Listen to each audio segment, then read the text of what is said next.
میں، تم اور ہم، ایک معاشرتی تماشا۔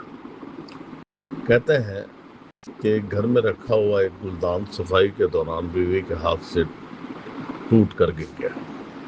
گھر میں دونوں میاں بیوی کے علاوہ کوئی نہ تھا، اس لیے 3 دن تک گھر بھر میں یہ فیصلہ نہ ہو سکا کہ گلدان کس کی غلطی کی وجہ سے ٹوٹا ہے۔ آخر کار تیسرے دن فیصلہ یہ سامنے آیا کہ یہ گلدان خاوند کی غلطی کی وجہ سے ٹوٹا ہے، جس نے 1 ماہ قبل یہ گلدان اس غلط جگہ پر لا کر رکھ دیا تھا۔ اگر یہ کسی محفوظ مقام پر ہوتا تو کبھی نہ ٹوٹتا۔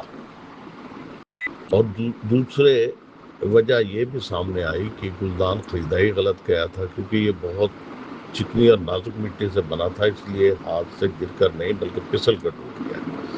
شاید یہ تو تھا ایک لطیفہ، لیکن ہمارے روزمرہ زندگی میں یہ سب دیکھنے اور سننے کو اکثر ملتا ہے۔ میری بیوی بڑی سمجھدار خاتون ہے۔ جب کوئی اچھا کام ہو جائے تو کہتی ہے کہ دیکھا میں نے یہ فیصلہ اچھا کیا، اور اگر کچھ غلط ہو جائے تو کہتی ہے کہ تم ہمیشہ ہی غلط فیصلہ کرتے ہو، اور اگر نہ اچھا ہو اور نہ ہی کچھ برائی بھی نظر آئے تو کہے گی کہ دیکھا ہم نے فیصلہ درست کیا ہے۔ میری پوری زندگی اسی میں، تم اور ہم میں گزر گئی ہے۔ اپنے ارد گرد دیکھا تو یہ احساس ہوا کہ یہ صرف میرے گھر کا مسئلہ نہیں، بلکہ رشتوں کی نفسیات میں یہ عام رویہ، اور اسے سمجھنا ہی اس کا حل نکالنے کی پہلی سیڑھی بھی ہے۔ یہ صرف کسی سمجھدار بیوی کا ہی انداز نہیں، بلکہ پورا معاشرہ اسی میں، تم اور ہم کے دائرے میں گھوم رہا ہے۔ میں کا مطلب کامیابی، جبکہ تم کا مطلب ناکامی ہے، اور ہم کا مطلب نارمل حالات۔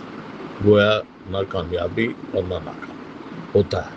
یہی وجہ ہے کہ میرے حصے میں شادی کے بعد کامیابی کبھی نہیں آئی اور میری بیگم کبھی ناکام نہیں ہوئی، لیکن کبھی کبھی ہم دونوں بیک وقت کامیاب یا ناکام ضرور ہو جاتے ہیں۔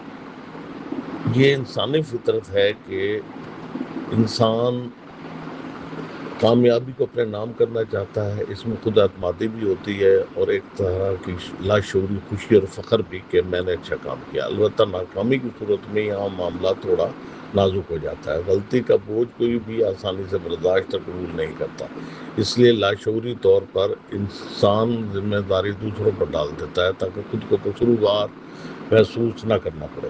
جبکہ سب کچھ ٹھیک ہو تو ہم کا لفظ آتا ہے، کیونکہ وہاں نہ کریڈٹ کا مسئلہ ہوتا ہے نہ الزام کی بات ہوتی ہے، بس ایک مشترکہ زندگی کا بہاؤ ہوتا ہے، یعنی کامیابی میری، ناکامی تمہاری، اور معمولی ہمارا مشترکہ۔ گھر کی 4 دیواری میں بیٹھا ایک عام سا شور جب اپنی بیوی کی گفتگو سنتا ہے تو اسے یوں لگتا ہے جیسے وہ کسی عالمی سیاسی کانفرنس میں شریک ہو۔ فرق صرف اتنا ہوتا ہے کہ یہاں اقوام متحدہ کی جگہ ڈرائنگ روم ہوتا ہے اور قراردادوں کی جگہ ایک چائے کی پیالی ہوتی ہے، جہاں بیوی بڑے فخر سے کہتی ہے ذرا دیکھو آج کھانا کتنا مزیدار بنا ہے، یہ میں نے خود بنایا ہے، اور شور مسکرا دیتا ہے کیونکہ وہ جانتا ہے کہ آج اس کی تعریف کا دن ہے۔ اور اگر اگلے دن نمک زیادہ ہو جائے تو اعلان ہوتا ہے کہ یہ تمہاری غفلت کی وجہ سے ہوا ہے، تم دھیان سے خریداری نہیں کرتے، اس مرتبہ نمک اچھی کمپنی کا نہیں لائے۔ اور اگر تیسرے دن کھانا بس ٹھیک ٹھاک ہو تو فیصلہ آتا ہے کہ یہ ہم نے مل کر کے بنایا تھا، اور نمک بھی ہمسائی سے مانگ کر ڈالا ہے۔ میں، تم اور ہم کا کھیل صرف گھر تک محدود نہیں۔ یہی فارمولہ ہمارے معاشرے، سیاست اور اجتماعی رویوں میں بھی پوری آب و تاب سے چل رہا ہے۔ جب کوئی منصوبہ کامیاب ہو جائے تو ہمارے سیاستدان سینہ تان کر کہتے ہیں میں نے ملک کو ترقی دی، اور جب حالات بگڑ جائیں تو فوراً انگلیاں دوسری جانب اٹھتی ہیں کہ یہ سب پچھلی حکومت اور سیاستدانوں کا کیا دھرا ہے۔ لیکن جب حالات بہت اچھے نہ ہوں اور نہ ہی بہت برے ہوں تو سب آ کر کہتے ہیں ہم سب نے مل کر کام کرنا ہوگا۔ یہی حال ہمارے دفاتر کا ہے، جہاں کامیابی باعث کی اور ناکامی ماتحت کی ہو جاتی ہے۔ اور یہی رویہ سوشل میڈیا پر بھی دکھائی دیتا ہے، جہاں ہر شخص خود کو حق پر اور دوسروں کو غلط ثابت کرنے میں مصروف ہے۔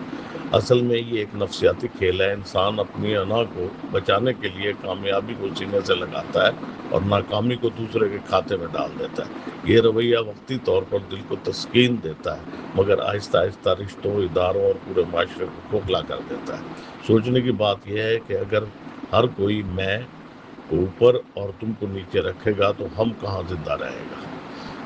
رشتے ہوں یا ریاست، ان کی بنیاد ہم پر ہوتی ہے۔ جب میں حد سے بڑھ جائے تو فاصلے پیدا ہوتے ہیں، اور جب تم پر الزام زیادہ ہو تو دلوں میں دراڑیں آتی ہیں۔ حل شاید بہت مشکل نہیں، اگر کامیابی پر ہم یہ کہہ دیں کہ یہ سب ہم سب کی محنت اور ناکامی پر بھی اتنی ہمت کر لیں کہ اس میں میری بھی غلطی ہے، تو نہ صرف رشتے مضبوط ہوں گے بلکہ معاشرہ بھی سنورنے لگے گا. کیونکہ سچ یہ ہے کہ زندگی کوئی مقابلہ نہیں، ایک شراکت ہے. یہاں جیت تب ہوتی ہے جب میں اور تم مل کر ہم بن جائیں، ورنہ گھر میں بیوی جیتتی رہے گی اور سیاست میں لیڈران، اور ہارتا ہمیشہ ہم رہے گا. نہ جانے کب تک ہم اس میں تم اور پھر ہم کے دائروں میں گھومتے رہیں گے.